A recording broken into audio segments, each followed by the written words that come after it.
Hello everyone, পুতুলের রান্নাবাটিতে সবাইকে স্বাগত জানাই। আজ আমার মেয়ে দই মাছ খেতে চেয়েছিল, তাই ওর পাওয়া একটা রুই মাছ এনেছে। সেটা দিয়ে আমি দই মাছ বানিয়ে খাওয়ালাম ওকে। কেমন করে বানালাম ওটা দেখাবো। কড়াইটা গরম হয়ে গেলে আমি তেল দিয়ে দেবো। তেল দেওয়া হয়ে গেলে ফোড়নে দেবো তেজপাতা, এলাচ আর জিরে।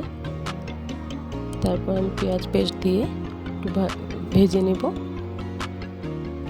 সামান্য আদা দিব, আদা পেস্ট দিয়ে ভালো করে কষিয়ে নিয়ে তারপরে আমি দিয়ে দেবো লঙ্কা গুঁড়ো। লঙ্কা গুঁড়ো দেওয়া হয়ে গেলে তারপর হলুদ গুঁড়ো দেবো, সামান্য একটু জিরের গুঁড়ো দেবো, তারপর কাজু বাদাম আর দই যে পেস্ট করে রেখেছিলাম ওটা দিয়ে দেবো। ভালোভাবে কষিয়ে নেব। তারপরে সামান্য স্বাদ মতো নুন দেব। তারপর ঘি দিয়ে ভালো করে কষিয়ে নেব।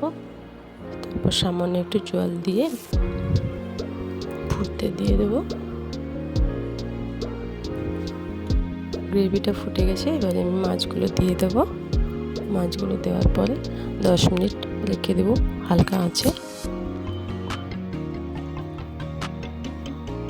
10 মিনিট রেখে তারপর আমি নামিয়ে নেব।